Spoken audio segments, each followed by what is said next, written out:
Yeah, how to manage stress before it manages you. Hi, what is stress? What is stress?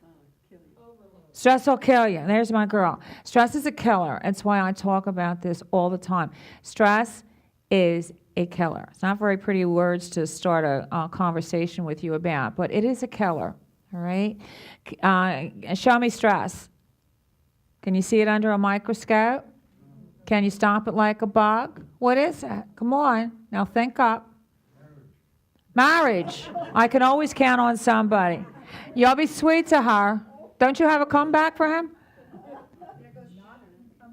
Not in the company. She always holds it until she's ready, and then she just lets it go. Now you be sweet, Mr. Train Man. Okay. What is it? It is not marriage. Now come on. All right.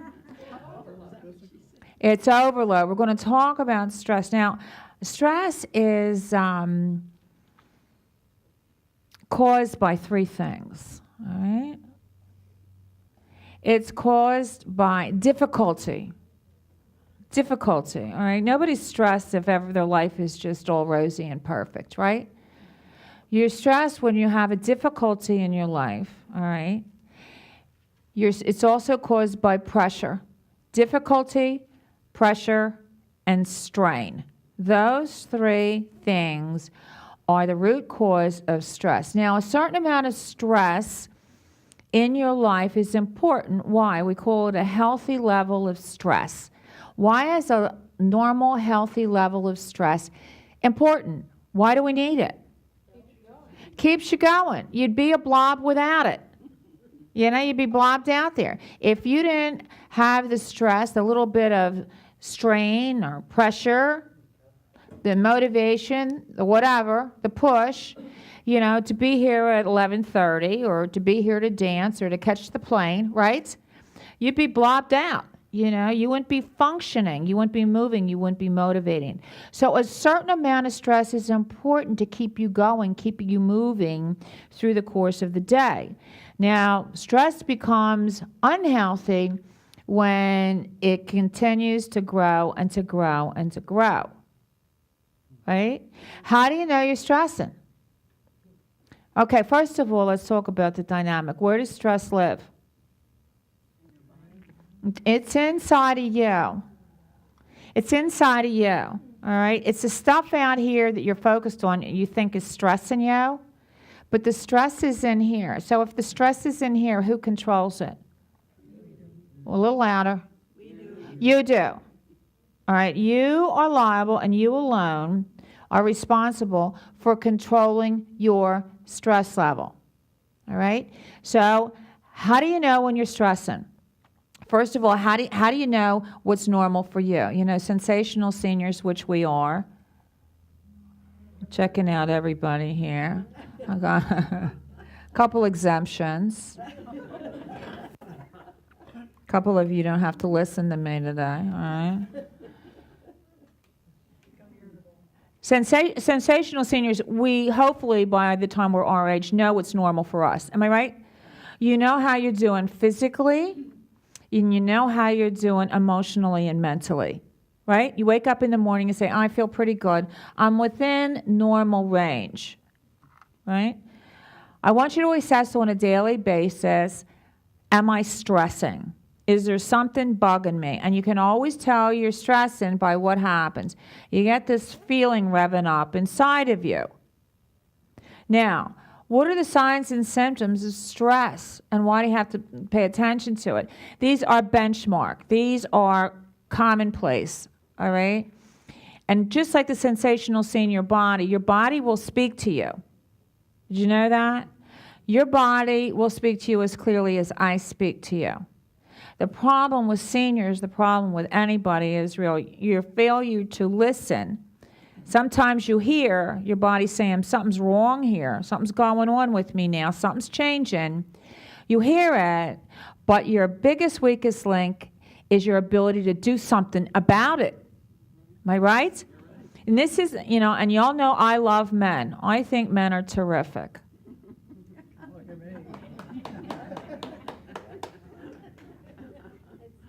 You'll get to know me better, you people. But fellas, they'll sit in a recliner and, they'll have chest pain.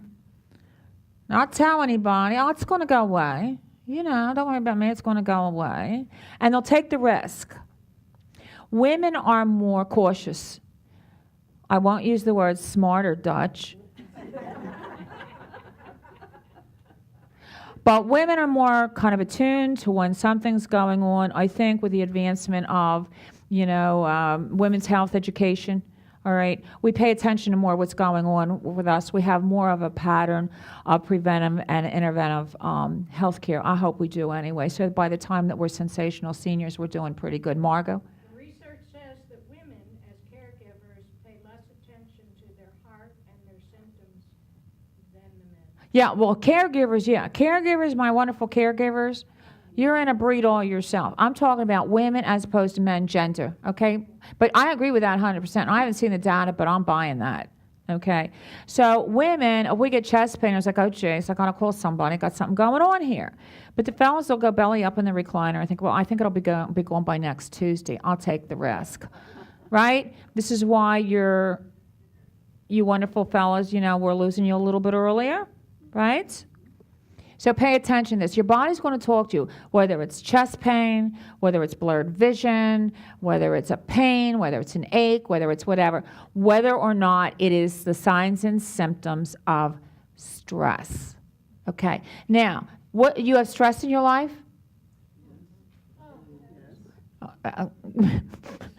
Margot gasped. Okay. We have stress in our life. Let's talk about the Parkinson patient. I'm supposed to get away from that word, but, after all these years in healthcare, the odds of changing me are slim to none. And so I'm not going to stress myself with forcing myself to do new verbiage, because 47 years in nursing, you are my patients. You will always be my patients. And what the new trend is fine with me. But when I'm on my perch, okay, you are my Parkinson patients, okay? So what is stressful about living with Parkinson's disease, my beautiful patients? What stresses you about this disease? Think. Don't let that cookie kick in. Yeah. What you can do in the morning, you can't do in the afternoon. Oh, yeah. What you can do in the morning, you can't do in the afternoon, right? You wake up, oh, I feel great, I'm all revved up. Somebody without Parkinson's disease, they can plot a plan for the day. I'm going to do this at 11, I'm going to do this at 1, and oh, yeah, I'm going to make the dinner party at 6, right, and go dancing at 10. Oh, yeah, I'm all set for the day. Well, I'm tired of thinking about that. But the Parkinson patient, no, maybe it'll happen, maybe it won't. So it's a stress, it's a strain. Am I going to be able to do that this afternoon? Am I going to be able to do it tomorrow? It's a stressor because the variable of how you feel. I heard somebody come in here this morning for, what do we have this morning, dance. All right, normally he's ready to go, vibrant, energetic. He was having an off day. He said, I'm just having an off day. This is not a good day for me. But he accepted it graciously, and he focused on the fact he's got a lot of good days when he could dance well. He really had to force himself through it, and I know he's not here for lunch. So he went home and went to bed probably, okay? But the stress of, maybe I can do it, maybe I can't. It's huge. What else? Medicine makes him nauseous. Yeah, living life nauseous would stress me. I know that. Okay, that's a whole other thing. The side effects of the disease, the complications of the disease, anything out of the normal, anything out of that's going to take you out of a sense of peace and balance is going to stress you. It's going to rattle your emotional cage, right? Remember, this is all difficulty. This is all negative. How does having Parkinson's make you feel? Just give me the one word. Come on, come on, come on. Frustration. What's my number one answer? Frustration? Helpless. Okay, we're going to work on that. You're going to be here for about another week, and you're not going to use that word anymore. Okay? That's on my no-no list. Frustration is huge. Why? Because you're stuck with something you don't want. And guess what? There's nothing you can do about it. It's not going anywhere. So you're frustrated because I got it, not going to go away. There's no cure. You can't fix it. Might get a little worse. Do something, I can't. There's not a tangible solution.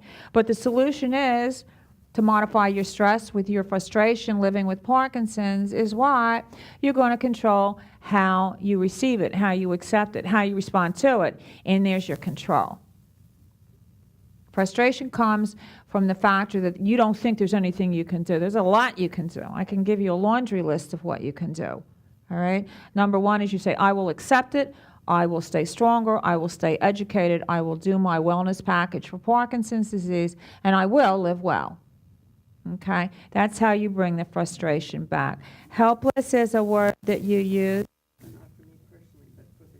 For the patient. Helpless. Okay. And that is, another word for that is dependency. And that really affects your sense of self, your confidence, your will to do something spontaneously. All right? Because adults are trained from the time that we're little to be independent. And the faster you're independent, and the better you can do for yourself, and the more you can do for yourself, that's the way we're promoted in the American culture. And you have to understand that this disease affects brilliant, capable, mature adults that for their entire life, guess what, have been doing everything for themselves. Now, all of a sudden, they have the need, no fault of their own, okay? The fingers aren't moving that great, so guess what? Please help me button my shirt. Please help me tie my shoes, okay? You're stiff. You're having a hard time, right? Please help me cut my meat. Let it go. It's no big deal, all right? It's no big deal. This is not your fault. This is just the complications of the disease, all right? I happen to have very bad arthritis. Came from stress. Did you know that? It's a true story. Now that I'm on the stress thing, I don't know what resurrected this, but I had a huge unhealthy level of stress for 4 years, from 85 to 89, when my husband was diagnosed and dying of a brain tumor. Okay, and I had 3 kids and 3 businesses and an acre lot and a 4-bedroom house and a high-strung standard poodle and a pool and the whole 9 yards. And I was like, just get a gun, somebody, put me out of my misery. And I developed arthritis, and I went to the rheumatologist. I said, what is this? I'm 44 years old. Stress. He says, I'm diagnosing you with this because of stress, all right? So now it's how many years later? 24 years later. Okay. If you can't do little things, don't worry about it. I want you to do as much as you can for yourself, because the more a human being does for themselves, the more under control they feel. Am I right? And unless you're really a lazy, I don't know, I have to be careful with what words I call you. Don't I have to talk like a lady from this perch. But if you're just lazy, wanting to be served, and waited on, all right, then you're going to love this, but you don't have a calling card to do that. You're going to do as much as you can for yourself. And you caregivers, please understand, you have to give your loved one the time and the motivation and the opportunity to do for themselves. Because if you kick in there, thinking it's an act of love, to button the buttons, cut the meat, and tie the shoes, you're way off. What are you doing if you do that? You're enabling and you're lowering a sense of self. Now, it's a lot easier, because I learned this myself, it's a lot easier to get them dressed. I was done in a heartbeat, bada bing, bada bum, all right? No stress, no strain, all right? It takes more energy, more time, more effort to promote and to encourage your loved ones to do for themselves, all right? The more under control they feel, the more they do for themselves, the more under control that they feel. The more under control that they feel, the more tolerant that they are of the stress and strain and the challenge of Parkinson's disease. Got it? So you Parkinson patients, you're doing everything for yourself. And if you need help or attendance, I want to hear, what do I want to hear? Please help me, all right? Or I'm in need of help. And there's a very fine line with jumping in. Ever been at the restaurant? I could die. It takes all I can do to be a lady. When you're in the restaurant and you see somebody literally lunge across the table, to cut the meat like this, it's like saying, oh, just put a spotlight on my husband, because please note he can't cut his meat. You see what I'm saying? Terrible. Terrible. I hate it. I see it all the time. And I just want to get up and say, I know you don't know me, but you know me now. Stop doing that. But I don't do that. So all you do is switch the plates, right? How many times you get served the wrong menu? It happens to me all the time. You say, oh, let's just flip. So you just take the platter, fix it pretty, and then just flip it back again, right? So that your loved one doesn't figure he's under a spotlight or she's under the spotlight. Everybody notice, that I am relying on somebody to help me. Got that? Okay. What else is stressing you with Parkinson's disease? Driving is huge. Driving is huge. It's a stressor, right?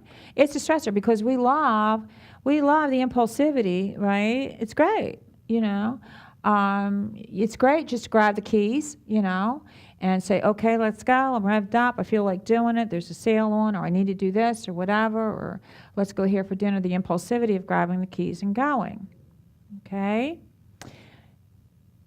Part of your control, my Parkinson patients, is your will and your good choices, all right, and your ownership in right and wrong to say, you know what, I'm not safe behind the wheel anymore. This is your ownership, as opposed to your forcing your loved one going up to you and say, hand them over, all right? We don't like to be robbed of anything, stripped of anything, right?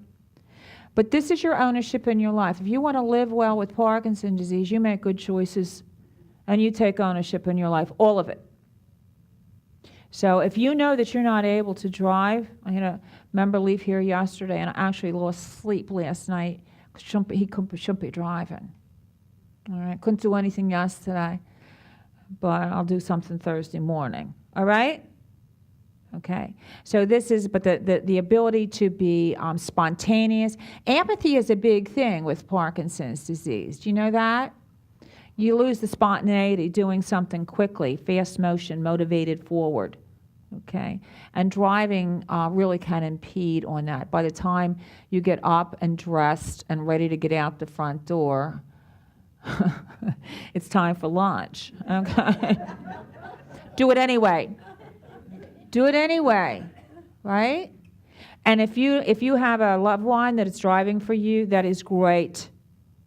Continue to open the door, fellas, and get her in. You know what I mean? Manners, manners matter. Okay. Plan your events. Plan when you're going to drive. My caregivers, if you've got something to go that day, pre-plan early.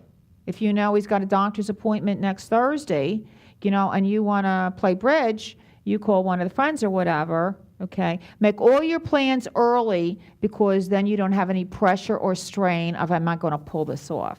No last minute. Right? More? I know. I say this. I don't do it either, so, Well, if you're a natural procrastinator and yeah. fall in place, Well, you have to hope it will fall in place. And if you're lucky enough to have a backup band, people that you know are going to, if you don't abuse them, going to show up and help you, that's good too. All right? But try to really take a look at your month of the calendar. What have you got going on? Do you have it covered? Are you ready? Because stress with the last minute stress, really bad. Really, really, really bad. Okay. So what are the signs and symptoms of stress? irritability. Irritability. Okay. You're cranky. Do I want you cranky? No. Well, just do one at a time. Don't run them out there all at one time, because let me just talk a little bit about, what did we say first? Irritability. Margaret said irritability. You get cranky, okay? You get fatigued. You get anxious, all right? Is this what I want? No. I don't want you, everybody wants to be loved, right? The other thing, too, is with the patient-caregiver relationship, you want this to be positive, to be loving, to be good, to be nice, to be respectful, all right? So if you're turning into Cruella de Vil, all right, because you're stressed off the charts, you're going to snap his head off. And we all know that's no good because you can't unring the bell. Once you get those words out there, nothing's more hurtful than the nasty words, insulting, cruel words. Sticks and stones. right? Never really got that until I got a little older and figured it out. But you can really wound with your words, and I don't want you to do that because you're to promote a positive patient-caregiver relationship. We want to promote the positivity, the love, respect, honor. So for me, if you're not going to say anything nice and nurturing and respectful and appreciative, keep your big mouth shut. I bit my tongue on that, too. Don't say it. But if you're really stressed and you're, wired, you know how you get? All right? I can feel it coming up from my toes. I know when it's coming. All right? So you're going to become irritable and cranky. What else? What else did you say, Margo? What was answer number 2 you gave me? Oh, headaches. Yeah, well, that's the second thing. We're going to talk, first of all, when you start to stress, you're going to have emotional things first, and then we're going to go into the physical. So what are the emotionals? You become distracted, okay? You cannot stay focused on something. You start putting the train set up, you get it half done, say, I'm done, I don't want to do it anymore, okay?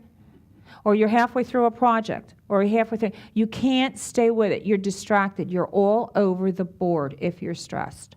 You cannot focus and finish something from beginning to end. Yeah.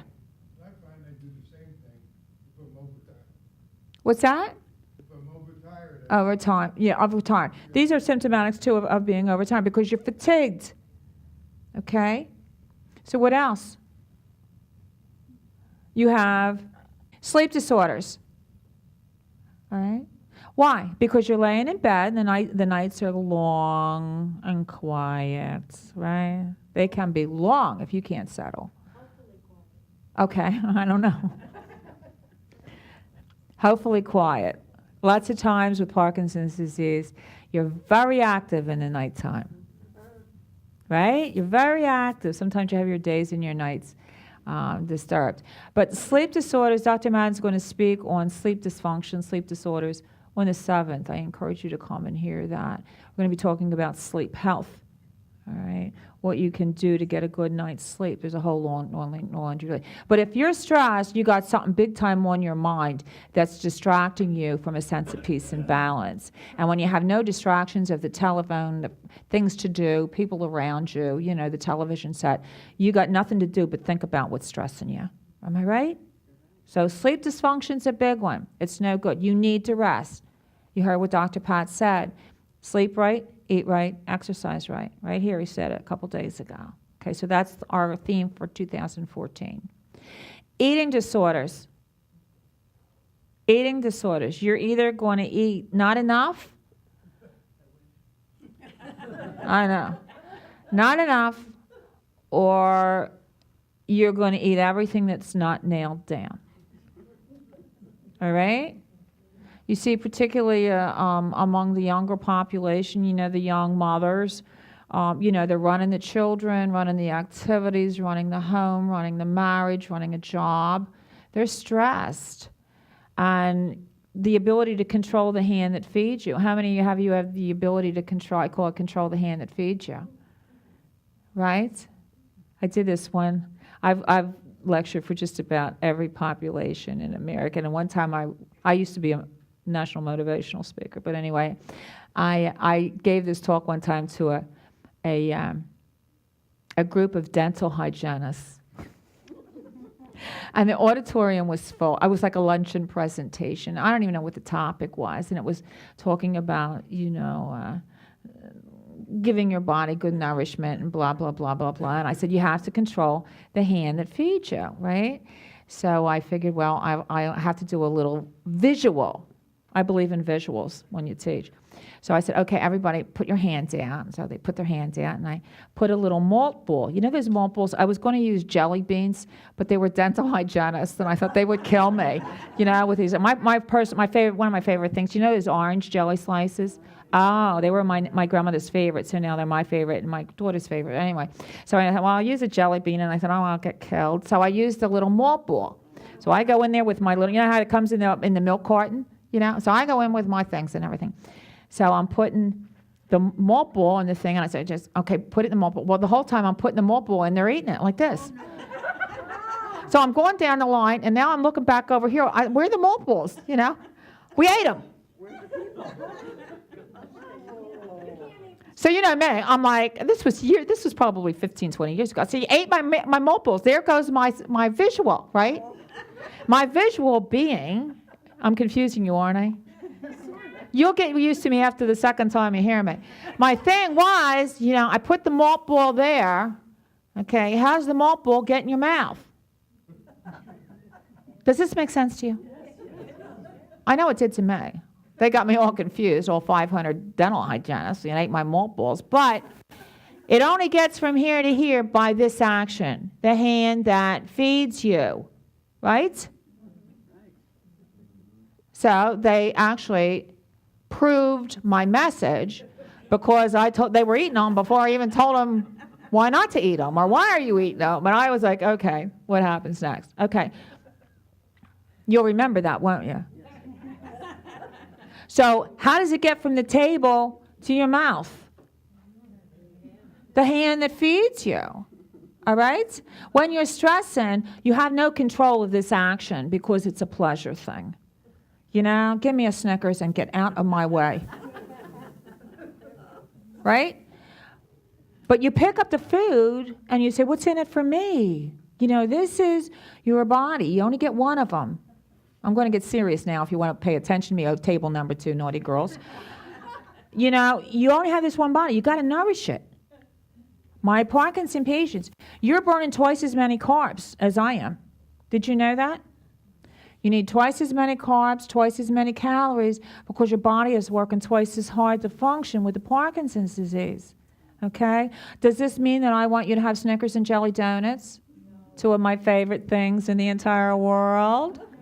No, I want you to eat healthy choices so that you stay healthy for your Parkinson's disease and everything else that you got going on with you as well. But people, when they're stressed, they'll grab the little, I like the little Hershey Kisses. I have them everywhere. They're in my office. They're in my home. I have all flavors. Do you like Baby Ruths? I'll get some of them. Okay, we can do that, Tim. Tell me your favorite candy. I'll do a survey. You can have a little bite, okay? But you can't eat the pound bar. But what happens is it's an automatic satisfaction because of the oral phase. If you're stressed and you're not happy, you're losing it. And you just want to be happy for a second. And what makes you happier than something that you love to eat? Sugar. Okay? So control the hand and feed you. Pick up the food and simply say, okay, what's in it for me? Vitamins and minerals, right? Protein, fiber. If there's nothing in there but sugar and preservatives and fat, put it down, you'll get over it. Now, we do give you cookies here because I like cookies. You're not eating a dozen cookies. You're eating a cookie. You can have a cookie, okay? But when you're stressing, you're not going to eat it all. You have to have normal, healthy nutrition. Bonnie London is coming on the 7th as well. She's a brilliant licensed dietitian, registered nutritionalist. She's terrific. I think you're going to love her. And she's going to be talking about nutrition. I'm going to actually be using her as a consultant, having more forums here, with nutrition. Okay, but if your body is not nourished, if your body is fatigued, if it's not well fed, it's going to stress and you're going to get sick. Okay, so distraction. Irritability, dysfocus, eating disorders, sleep disorders. What, honey? Impatience. You get real impatient. You want to snap somebody's face right off. Okay? Don't do that. All right? Don't do that. Now, if you don't manage the emotional signs of stress, then the physical starts kicking in. The physical, the body, the emotions, the human mind can only take things for so long, and then it's going to run down on you because your body, it's body, mind, and spirit. It all runs in sync. That's why I say to you, sweethearts, if you're thinking positive, if you're thinking in a motivational form, your body will do better because it'll follow the mind. It thinks it's doing good. Doesn't matter to me how you are. The only thing that matters to me is how you're thinking. I'm doing good today. I'm doing great today. I can do it today. I'm motivated. I'm enthusiastic. I'm happy. Okay? Then you're going to feel better from here down because it's all working in sync. All right. Now, if you don't get your mind at peace, if you don't get the stress under control, then you're going to have the physical signs and symptoms like what? Would you say, Mark? Headaches. You know why you're headache? You get a headache because you're like going around like this. You know? I got a headache already just from doing that. You know, you're tight. You're not relaxed. You're not comfortable. You're not breathing. I've seen people so stressed. I've done groups with some people so stressed that I'll say, please breathe, you know, before you code on me. But they're so stressed that they're like this, okay? Headaches, neck aches, back aches. It's all psychosomatic. What else? Ulcers can really come on, okay? You can start with, you know, the GI problems. You're all finished your lunch now. Nausea, vomiting, diarrhea, constipation, abdominal pain, can go right on into ulcers, arthritis. It'll keep going. Arrhythmia, cardiac. You know, you think you're having an anxiety attack. I mean, be careful of that. A lot of people have anxiety attacks because they're so stressed. They can't wrap their head around what's going on. I personally treat it as a heart attack because who am I to know the difference, right? I had a lady here. I think it was like the second day here, you know, and I knew she was having a panic attack because her signs were good. I sent her right across the street to Doctor's Hospital because she was convinced she was having a heart attack. And I'm sitting here thinking, this is fun. I've been here 2 days, and oh my God, is this a sign? You know, she was fine. She came back. She said, "Man, I'm fine. I'm just upset." I said, "Good. We'll get you through the upset, okay?" So be careful with this. The other thing, too, my friends, please listen to me. When you're stressed on this level, 2 very bad things can happen. Number 1, it will bottom out your immune system, and your immune system fights everything. Am I right? Everything. And that sets you up for what? Heart attack, stroke, cancer, arthritis, diabetes, everything, because you want to keep your immune system up and strong and healthy. So be very, very careful of this. The other thing that happens with stress, if you don't manage it, all right, is the big D. You're going to say diarrhea, aren't you? What is it, Barb? Depression. Depression is an epidemic with seniors, all right? Seniors are depressed. It is also one of the side effects of Parkinson's disease, all right? Has to do with a chemical imbalance in the brain, all right? Now, there's a difference between depression and sadness. Do you know that? The difference between depression and sadness. Sadness, a lot of seniors get sad. All right, what are some things that can make you sad? They miss their friends. My mother is in a very beautiful assisted living in South Jersey at the beach, and she loves it. You know, she just loves it. But I kid you not. Every time I talk to her, she's lost another friend. She said she was playing bingo or something. My mother's 94 years old, sharp as a tack, looks younger than me. I adore her. She's never worked a day in her life. And brilliant, just brilliant, very social, and she's, to me, a gift. But she said she had this one lady, and she said, I lost my girlfriend. I said, I'm so sorry. She said, well, it's hard. She had a good life. I said, how old? She said, 105. And I was saying, oh.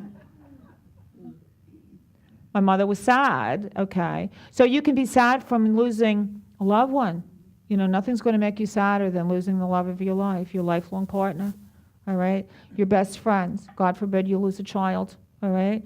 I've had people go into therapy for losing their dog.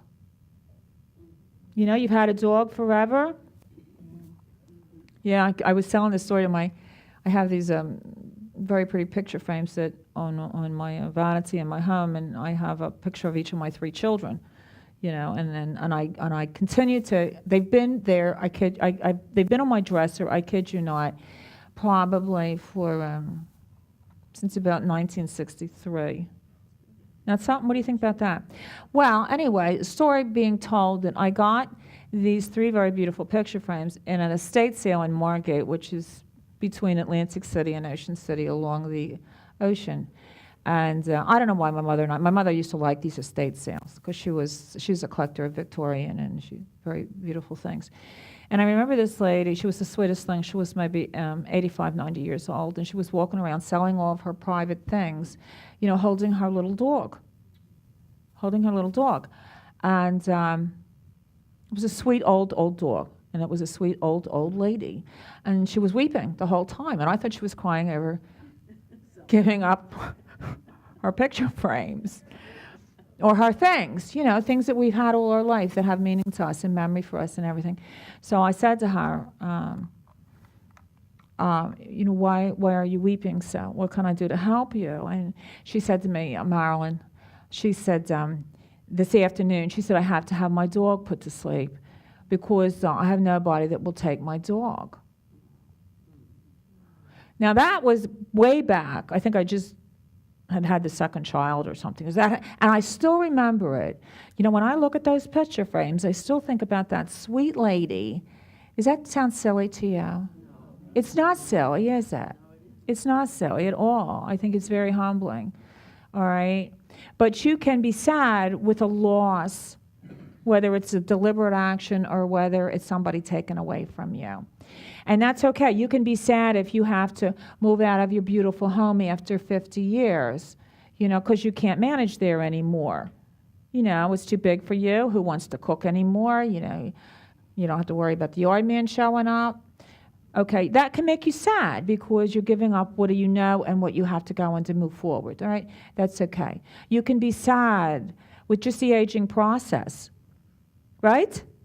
It's like you look in the mirror, where have I gone? What's going on here? The changes in the evolution. That's okay. It's okay to be sad. It's a normal part of the human psyche. Now, when I talk about depression, I'm talking about a low blue mood for more than 2 or 3 weeks. There is your trigger in there. You go down and you can't get up. Hear me? And you got this black cloud. And you lose your motivation. And you lose your enthusiasm. And you lose your joy. I want you to wake up with joy and enthusiasm. It's a whole other speech. Another new day. Another new day. Thank you, Tim.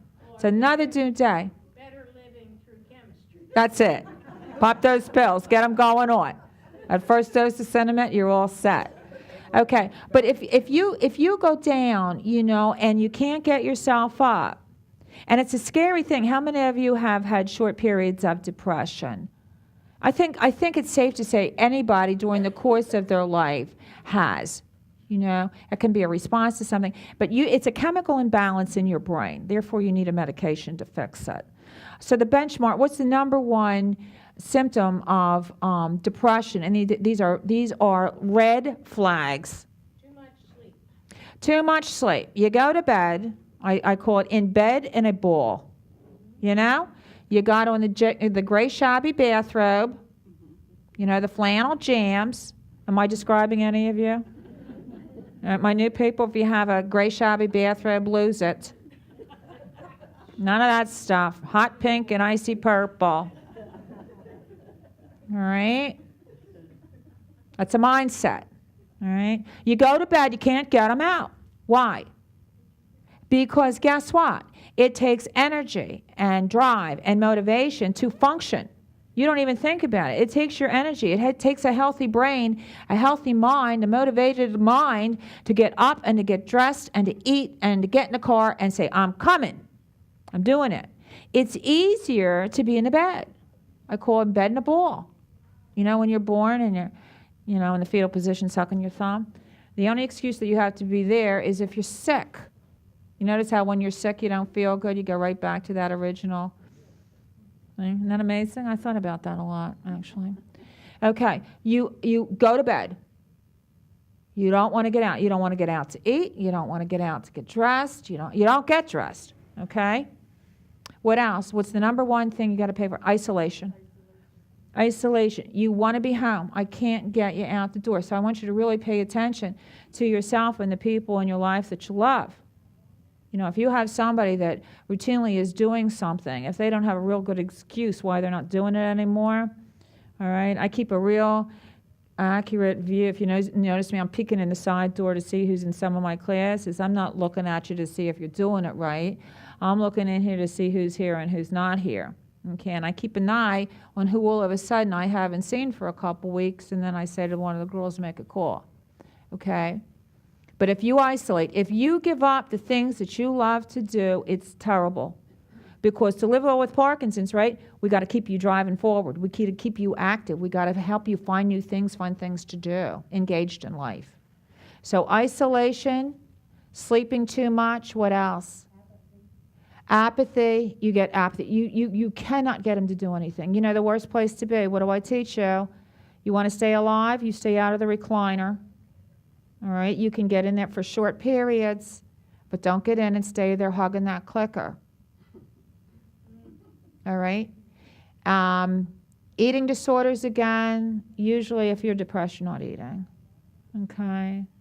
You lose the engagement in life, you lose the enthusiasm, and I want you to be very careful with this because all of a sudden you will, the other thing too is the physical signs, you know, the weeping for no reason, the crying for no reason. This can come about for all different reasons, you know. People can be emotional for whatever reason. They can be, I don't know, if you choose to cry, you know. But be careful of this because it will lead to suicide. All right? You with me with this? It will. So I want you to pay attention to yourself and pay attention to the people that you know and love. And because this is something, I can't look at Dutch and say, you're depressed, aren't you? And he could say, no, I'm not. Okay, Dutch, good. I got the perfect referral for you, honey. We're all set. Okay, but if you're feeling this inside of you, I want you to go to your loved one, go to somebody, come to me, and say, you know what, Myra, I think I'm depressed. All right, and guess what you do? You call the doctor's office. Don't wait if you don't have an appointment for 3 months or 6 months. Some of you early diagnosed, sometimes you don't see a doc for 6 months, okay? You get on the phone. Who do I want you to talk to when you call a doctor's office? Always your nurse, not the scheduler, not the whatever, the receptionist, the nurse. Hi, it's Marilyn. May I speak with Dr. Jones's nurse? All right, or have her call me back. I know. I know it's getting worse, isn't it? I know. I got most of the backline numbers and the cell phone numbers. So if it gets really bad, you call me. I'll get you in. But you call them up and you say, you know what? I think I'm depressed.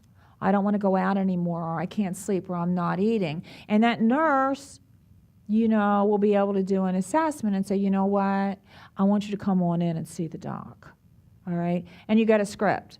Antidepressants, they're non-habit forming, they're non-addictive, they will not harm you. And I'm here to tell you, the majority of Parkinson patients are on an antidepressant. Don't even give it a second thought. Get on it. Because I can't motivate you. I can't have you have a happy life if you're lower than a snake's belly emotionally.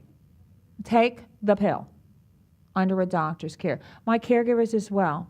My caregivers, sometimes you get so overwhelmed with the role and the responsibility and the hours and the demands and the commands on you, okay? You get depressed because you get depressed because you just can't figure it out. And there's sometimes it's the difficulty can depress you. Same thing with you. You call your gynecologist, you call your internist, and you just simply say, you know what, I'm depressed because I'm doing A, B, and C. You can't talk yourself in and out of it. You can live through a sadness. You can adjust to a loss. You can adjust to a new lifestyle. You can adjust to, I'm hanging myself. Right? You can adjust to not being able to drive, but you won't adjust to this because this needs medical intervention, okay? So, how do you handle your stress? What's the first thing that you do? I want to give you the tool now to live with it. You're getting all these signs and symptoms that we're talking about, right? You're cranky, you're not sleeping, you're eating too much, you're not eating enough, you're biting his head off, you're yelling at me. Okay? So, what's the first thing you do? The other thing, too, is people that are stressed are like road runners. You notice, like a lot of, like ping pong balls in the lotto machine, they're going all over the place. They can't focus, they're distracted, they're all over the board. So the first thing that you do when you're having signs and symptoms of stress, when you know that this is revving up, you stop. Make sense? You stop. Margot wants us to take a breath, deep breathing, okay? And then you sit down. Me, myself, and I, all by yourself. Quiet time, okay? And you go within yourself. You go within yourself and take a good look. What's going on with me here? What is it? What is causing my upset? What is stressing me? What are some things that could be stressing you? And please, like, once again, don't blame everything on Parkinson's disease. You got stresses in your life as healthy, sensational seniors that are going to stress you that has nothing to do with the Parkinson's or nothing to do with the caregivers. Financial worries can stress you, all right? Too many commitments, please say no. The number one stress management tool is say no. And to compound that, don't feel bad about it. Don't feel bad about it. You know, when people are coming in your life, will you do this, will you do that? I have about 10 requests a day. And for me, the criteria that I use in my life, if that saying yes affects my ability to be a good mother, a good grandmother, a good director of Parkinson Place, I'll say yes to it because it's meeting my mission of my life, right? If it has nothing to do with it, if it's going to rob me of my time, my energy, my focus, I'm going to say no and just say, this is not a good fit for me today. Sorry, love you, but can't do it, okay? You have enough necessities in your life, demands on your life, that you have to really streamline your life, and if it's not absolutely necessary, don't do it, okay? Your priorities. What's the most important thing in your life? What's your top priority, friends? Huh? Yourself, your good health, your emotional wellness. You know, when I say, I use the word optimal health, all right? None of us are going to be free of disease. Nobody's going to go through a day without an ache or a pain. Optimal health means the best, highest health that we can have, that you're going to work at being healthy. Emotional well-being. Does that mean you're never going to stress, strain, go a little cuckoo birds? No, right? But for the most point, what we're trying to do for you with this is a sense of peace and balance, a sense of this. We're trying to do this with your mind, you know? And we're trying to do this with your medications and with your lifestyles. That's the goal. If your neurologist is doing a good job titrating those meds, you know, you're doing this, right? You're not doing this. What's bad about this? You know, your meds are off. You're going to be doing this with your symptoms, all right, and with your functional abilities, all right? Those drugs are on. And if you are taking your meds correctly and on time, and I know you all are, right? I give you a 5-minute window. Are you hearing me? If you're due to dose at noon, you have a 5-minute before window and a 5-minute after window. Are we clear with that? Okay? Because if we want to keep your body like this, it's going to keep your mind like this. And if you forget the dose, you know, you have a level in your system, you forget the dose, and oh, down we go, down we go. And then you take the next dose, if you remember it, and instead of keeping you up here, you're taking this to bring you back up again. Doesn't make sense to me. Does it make sense to you? Of course not. Okay? So get the bells and the whistles and the timers. Take the reminders graciously from your loved one. You know, it's time to take your medicines, honey. All right? But what you want to do is if you get these feelings of stress, you sit down and you say, what's stressing me? And you write it down. And you write it down. If it's not written down, it's not real. If you're thinking it, talking about it, whatever, you know, it's not real. It's real when you write it down. So you write down whatever's bugging you. And then you take a look at it and you say, okay, is there anything I can do about it? If the answer is no, if there is nothing you can do about what you wrote on your little paper, then you do what I call over the fence. Right? Forget it. Over the fence. I can't do anything about it, therefore I'm going to learn to live with it. I'm going to smile, I'm going to do my best, and I'm going to move forward. But it's going over the fence. I'm not looking back, and I'm not climbing back to get it. It's gone. All right? If there's something on that paper that you wrote down that you can do something about, then do it. If you can find a solution, seek the solution, do the solution, and there goes the stress. So you have to see the stress coming, you have to face it, you have to control it by an action plan, and only you can do it. Because if you're stressing off the charts, you just simply are not going to have a good time today. What stress management tools what are some things, what are some stress busters? We already said talk, say no. What else? You take deep breathing, you can take your yoga, all right? Vent, purge, yeah. Purge. This is a very good thing. A lot of times stress comes, and we have another talk with me on getting your feelings up and out. I call it keep talking when no one wants to listen, you know. Right? Just sit there and let me talk to you. I don't care if you care what I'm saying or not, but I'm going to feel a lot better when I get it out of my chest, right? So a lot of times the stress and strain of suppressing feelings, particularly negative feelings. You know, the happy feelings, the good feelings, right? Oh, we're purging them. We're telling everybody the good stuff, right? Can't keep us quiet. But sometimes the bad feelings, the worries, the emotions, the negativity, we tend to suppress, all right? And if we keep doing that, what happens? That you go down and down and down and down and down, and then all of a sudden, tell me your friend, John? No. Name? Dick. Close. Dick. Close enough. Work with me, baby. Dick says something tomorrow I don't like, and what happens? I explode. All right? It's just like the shaken bottle of soda pop. Right? Yeah, when makes me so mad that, you know, when I'm unpacking from Publix, and I hate to shop. You'll learn that about me. But, you know, I'll inevitably drop the ginger ale and it'll roll out of the car, you know, plop. But that means I want a glass of ginger ale or whatever it is. So you know how you take it off and it's spouting and spritzing and all over the counter, creating another mess that you don't need. All right? But if I'd have taken it and letting the bubbly stuff out a little at a time, right? Little fizz, little fizz, little fizz. You let it out a little bit at a time, it doesn't explode and leave you with another mess that you don't need, all right?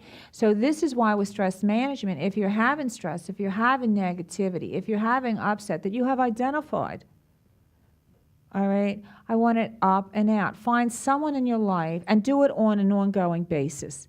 Now, don't complain to me every time I see you. There's nothing worse than somebody, I got to hear about every little thing that's going on, all right? Group them all together. And find somebody in your life, this is very important, find somebody in your life that you can trust with your feelings. And this is a friend, this is somebody that really loves you enough to listen. Loves you enough to listen. Someone that you trust enough to listen to them when they give you recommendation or advice. Am I right? You know, if you say, Mara, I want your advice, and I give it to you, and you don't take it when I really feel that I am qualified to give you good advice, don't come back to me again and ask me for my advice, because the odds are I'm going to say, you know what? I'm not the right fit for you, right? Either that or you want to do it your way, all right? But sometimes you need help of other people. You need to talk about things. You have to have people say, okay, this is what I think is best for you. This is what I think would help you. Let me walk it through. All right, get those negative feelings up and out. We're going to talk about communication some week down the road. All right, do fun things. You know, go to a movie, listen to music. All right, Read. Read is a huge escape. Music is a huge, you can go anywhere in the world through a book. You can take your minds anywhere you want to be. You can change your mood in a heartbeat by what music you got going on. Am I right? Get out of the house. Sit in the sun. Walk the beach. We have the top beach in the world. Siesta Key. Don't be out there on high noon, but find a happy. Go sit under the pagoda. Feel the breeze. Stop and smell the roses. There's stuff everywhere around you. You stop and pay attention to it. And if you distract on the good, on the calming, on the happiness, then your mind's not. If you keep your head full of positive thoughts, when negativity knocks, it won't get in. And it's the negativity, it's the difficulty, the pressure, and the strain that's going to stress you. All right. So realize how you're doing. Realize if you're presenting with any symptoms. All right. Sit down quietly, write it down, say, okay, what's going on with me? I'm not doing well. If you can change it, change it. If you can't, throw it away. Put your burdens down. You hear me? Carry only into tomorrow what is positive and productive. You got that? I do a little exercise when I get home. Sometimes, if I've had a rough day, I'll just stand on my front patio and just go like this, right? In other words, I say, okay, I'm just dropping it. I'm not going to take it in the house. I'm not going to deal with it anymore. It's done. And before my big hedge grew so high, my one neighbor on the other side, she's a nurse with hospice, she called me up and she said, are you seizing? And I was like, true story. True story. I said, what? She said, Marilyn, you're over there shaking on the front porch. I said, leave me alone. I'm doing my drill. True story. Mary, she thought I was sick. She was ready to run over. I said, no, it's just my little routine exercise that I do. I didn't think anybody could see me. But put your burden down. Lighten up. Lighten up, laugh, love yourself. Managing stress is the best thing you can do for yourself to stay happy and stay healthy.